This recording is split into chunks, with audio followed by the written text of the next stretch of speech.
My name is Hussein Chahine. I started this business about 6.5 years ago now. It's moving fast.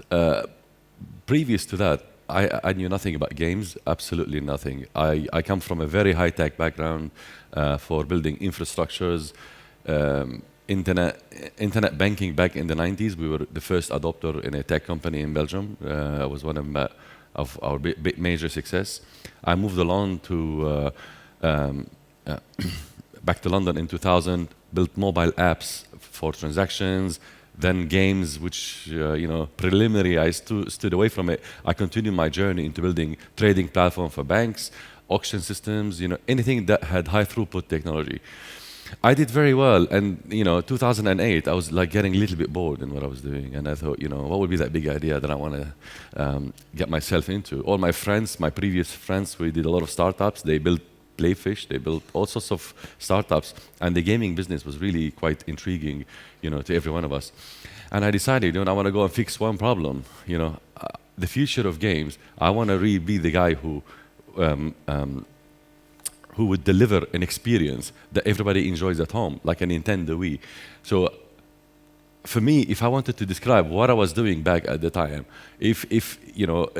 how can I do something free, global, anytime, anywhere, I can play with somebody else across networks, platforms, that would be the big idea. And that's not a small idea, because low latency gaming is very, very, very difficult, but I think we started with that idea in the hope I can get it all done in 3 years, but here we go, 6.5 now. Again, but why do we play? I think one of the things that always intrigued me is people. When I have my kids, when they play, it makes them very happy. So play is like engages you and then provide you with a nice, positive, emotional feedback. A personal interaction. We're people. We like to interact. It's that element of connectivity makes us who we are today. Again, I looked a lot, if people were on, what is a social game? Then I go back to the definition, how people call a social game. Is a game on Facebook, does it constitute a social game? So if I put solitaire, solitaire is a French word for almost a loner. So how can I put loner on Facebook and it becomes a social game? There's a lot of definitions around, but again, who's asking, My mission was like, I wanted to connect really people through games, and lots of people. And this is part of the problem, is how do I connect millions of people, through games? And that's not an easy task, because I want people to play together and then meet each other and become friends, and hopefully they get married and have lots of kids, So that's like the major. But it's not that easy. We took a very disruptive approach. If you look at all the social gaming, social casino, they are all focused on certain mechanics, certain ideas, which they work. But you've got if you take the social casino market, you have a lot of big players. They've been doing content for, since the 90s. I knew in the 90s, I knew nothing about a slot machine. So they have a wealth of experience in the mathematical model and all sorts of things. But I decided, how do I kill that advantage that they have? And there was only one way, is the multiplayer, is connecting people through those games. I spent the last 6 years, like I said, we've really, to start with a high-tech company, we spent a lot of time trying to build a platform. We were the first to connect like a slot features in the social casino in a multiplayer and a real-time format. What is my job? One of the biggest difficulties for us, multiplayer games, they have a lot of problems. They carry with them a lot of challenges. And unfortunately, when we started this mission, everything was on the web. And then 2011, the mobile and smartphones and tablets, they were like, invading every person's hand. So we had to move very quickly from web to the smartphones and tablets. Now we had massive challenges on the web, let alone to go on 3G and Wi-Fi and to create low latency games. We did very well. I remember back in 2002, we had only one single game, as in like one single machine on a slot game. Our competitors, they have like 50, 100, etc. But we had just one. and that game was generating close to $1 million a month, which is like unbelievable. But that game had a lot of problems. It crashed a lot because the nature of the infrastructure. It crashed a lot. We had a lot of problems to trying to really. Then we went to mobile, and we were like spending money, as I'm sure everybody else in 2012, 13. The cost was high, but also the problem is we knew at the time that our mobile platform was not ready, because my dream of like moving everything in 5-6 months, which is like a brilliant dream, it didn't work. It took us like 3 iterations. We built the mobile platform 3 to 4 times, and it took us until like recently 2.5, 3 years.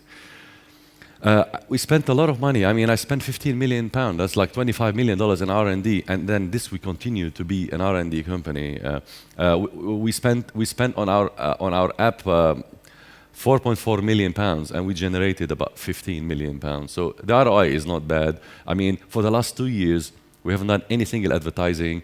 All we're doing is just R&D to make sure this platform is going to be supreme quality, and it is now, which is brilliant. But thanks to the legacy, it financed everything. So we didn't have to lose money. We didn't have to. So that was like what we did back then. We were really, ballsy with some of the moves, but it was the right thing to do. I go about synchronous games and why people play games. They do trigger a lot of, emotional stuff. I had the pleasure once to meet in GDC Scott Rigby. He wrote a book called Glued to Games, and I brought him back to London. I enjoyed so much his session in GDC, and we spent a lot of time understanding the motivation, and then really it started to integrate into what we do is what you call the need satisfaction. So why do people play, and how can I deliver a satisfaction rather than me just copying what everyone else is doing? I was really curious to understand what was going on and why do people play. I have 3 kids. Well, now they're kind of adults. They were all, especially my son, was like a massive gamer. I want to know why he plays games. And then that research really, I think it's very interesting. If somebody can read this book, it's quite eye-opener. When you play games, belonging is very important. You're playing with other people. They give you feedback. You can start relate to these people that you have the same kind of interest. So that's really got a positive feedback to the mind. Mastery, because competitive games is about beating and getting beaten. So really, for me, sports induces self-esteem, improves your skill. You feel like you've learned a lot, and then eventually, some people they want to self-actualize themselves. I've got 10 minutes. It's running fast. What's the difference between asynchronous games and asynchronous? I mean, in short, they are kind of scripted games, single-player games. So you're playing actually alone, and a lot of you look at the mechanics by Zynga back in the old days. You had to feed the cow before she dies. So they were using mechanics. Well, I have to rather than I want to. And then this is really little things in your mind that you would not want to integrate that into the content. Scripted experience, like I said, you can script it very easily. Our biggest challenge to date was this problem. Because we cannot script it, you're throwing somebody in the middle of 5-10 people. How do I script it? And he's in the middle of a race. So this was, for us, one of the, I would say, the hardest lessons to learn. We thought that we can build mechanically an incredibly sexy game, but then to explain it to a player, it still for us is the major bottleneck in the progress of multiplayer or synchronous games. Real-time competition is everywhere. Our players, I think 99%, they have at least 40, 50 buddy they have on their website, on their app, and they send, they send on average 25 to 30 gifts every day to each player. And then the key with that, when we send a CRM from our own system to the player, let's say the click-through rate maybe is 17, with the peer-to-peer, it hits 60 and 70, which is unheard of. Single-player games is a crowded market, obviously, is the majority of the market, and then this is where we believe we have an opportunity. But the trends is shifting. If you look at a lot of single-player online, they're really moving towards multiplayer and enabled games. I mean, World of Warcraft was probably one of the first community game that is still really alive, and they had enough money to probably buy even King.com. So that investment is still working. With single-player games, it's people in a new environment. Our environment is people you want to know, or do you want to know them? We have an independent social network. We don't depend on any social network. And then the interactions are instant. They're not temporary. You win right there, right now. Not let's say wait 5 days to see if somebody on the leaderboard is going to move up or down. So yeah, social. I mean, I don't want to give you an overview, but I mean, this is like, if you all know this information. If you look at the top grossing apps in any app store, I'm sure 4 out of the top 10 are social casino games. So it's an incredibly lucrative category, and we are very happy to have, accidentally, I would say, attacked this market. The difference is, unfortunately, is the advertising cost is rising, and these guys have millions and millions of budget every single money. Real money gambling, we would like, for us, when I built this platform, was not just for a social game; it's for the real money gambling. So the platform is wired for real money gambling, but it wouldn't fit in with my vision of 3 to 4 years plan.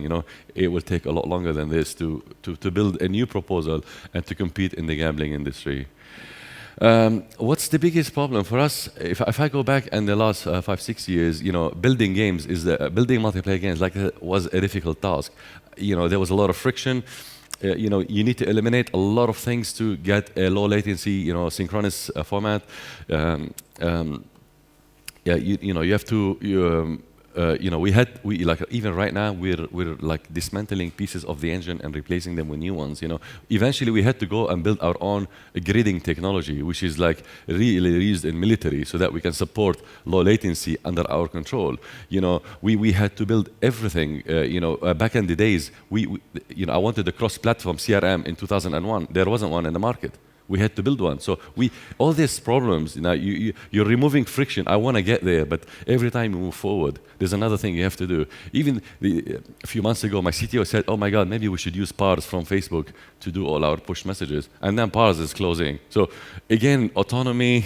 You're depending on the outside world. It's difficult when you have solutions of these natures. It's a program that runs 24/7 and generates money 24/7 a day. I mean, it's an amazing idea, but to get it to work, reliable, and then for me to deliver for the developers, the tools, they can build the game in 6 to 8 weeks. This is where we are right now. We can build poker from scratch in 6 to 8 weeks on any platform. There is no platform on the planet that could probably, I don't want to be too arrogant maybe, but to have that exercise, and whether it's poker or any game you could think of, or a snooker or pool, you can build it in 6 to 8 weeks. So the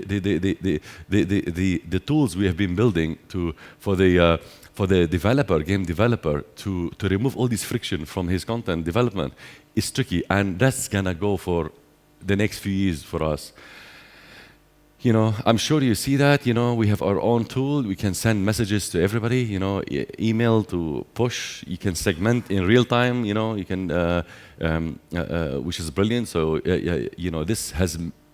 this tool has sustained our business, I would say, going forward. Because yes, you can acquire a lot of people, but you need to make them engaged. Make sure that you are dealing with them individually rather than. Our social graph is working. People are connecting every day, adding friends, and we're improving. I mean, right now we're in the middle of releasing our next version to stuff like I want to play with people near me. So we take stuff from Tinder, and then we could just, okay, I want to play with people near me, and then I can discover those people and just connect to them. I want to, we're releasing, the peer-to-peer chat offline. So effectively, the WhatsApp of features into that. So this app is so rich, it's doing so many things, and then a feature like WhatsApp will be like a tiny thing in the background, but on the whole thing is dealing with all of that. In the middle of this project, to make this game, for us, the key was to make this game engine, what's the word? Game independent. So we tried so many different games, board games.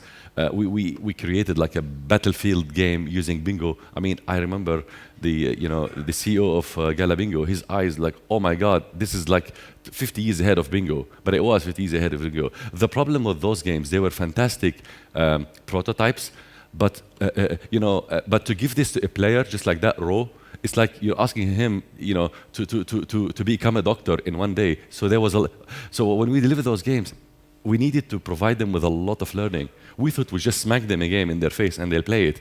When they did play it and they got it, they were hooked. but only a few people understood those games because people are impatient. Look at Candy Crush. It teaches you step by step everything. We have our game portfolio. We've built a lot of prototype games, legacy games, but our real deal is being proven. Our big prototype, we launched it end of 2010, and the site was crashing 20, 30 times a day. But people were coming back, so we knew it's something. So the game did pretty well. But in 2013, 2014, I realized that the mobile platform was not ready. And I think we spent the last 24 months just getting our head around really building it from scratch and extremely optimized. And it's working. And then we have incredible KPIs right now. But some of the KPIs I could share with you now. We invested some money in advertising. I think we spent about just over $7 million, and we got back 25, which is really nice. Today, our DAU, our MAU is significantly moved. It used to be in the early 20s, or late 19, 20 with our mobile two years ago. So the R&D is working for us.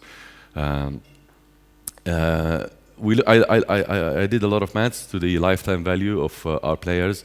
Believe it or not, we're still living on players that registered 4 or 5 years ago, which is amazing. So the long-term value, I'm gonna probably put a 48 month. Why isn't everyone doing it? To be honest, I don't recommend this to anybody, to be honest. It's technical. For me, the technology was intellectually very, very challenging. Like the choices you're gonna make, creating a platform which is game agnostic. So whether it's a pool or a casino game, that was a big challenge. How to host all these games, the broadcasting of games, so you have 10, 20 people playing at the same time. Not only the games are being executed on the server, but the broadcasting in the same split second was a massive challenge. The low latency and transaction is really we keep improving that as we go. And to be honest, it was financially for us very, very expensive to develop. But it's an incredible ecosystem to support a massive business where we can become, we can deliver games in any genres of games using the same platform. That for us is the opportunity. Thank you. Any question? All right. I tried as fast as I can. I think we have some time for some questions. Does anybody have a question? There's got to be something. I'll ask a quick question. You came from internet banking, which does not seem like a very sexy world, but you're clearly so passionate about this. How did you become so excited about the casino space? It's for me, it's the idea to deliver an experience, and technology for me is the enabler. I remember my father was a brilliant calligrapher. My father would spend a whole day or 2 days thinning his bamboo to create a pen. Then he will just go and then smack an incredible piece of art. So I always realize, with these games, I thought, how do I remove the friction for developers? I need to make sure I can build high quality content. And then I realized that I'm not the artist. I'm not really a great artist at all, but I'm an incredible techie, from my background. I would grind my days just to deliver those tools to a game developer. For me, that is still my passion today. Again, one more question, and you mentioned it in your presentation. Why aren't other people doing this? And it seems that multiplayer has been so exciting, even though it's a technical challenge. Do you think that people believe in multiplayer? Or? Yes. I mean, how do you think Nintendo Wii became extremely popular? It's because you were playing with your own kids at home, and then you're playing tennis or whatever. The multiplayer is real. It's just to deliver it over network is not an easy challenge. I mean, even my son's generation, the millennials challenge, they call it. He's 17. He's not going to play a single player game. He's going to play a network game all the time. He's on FIFA 16 or 15 or whatever. He's always sitting with his friends and playing. So if you look at the future, I know this is the last problem to solve. It is a difficult problem because everyone avoids it. And people think, okay, I'm making money right now. I don't need to fix that problem. For me, it was an intellectual challenge and looking at the future. All right. Well, if there's no questions, thank you very much, Hussein. Thank you.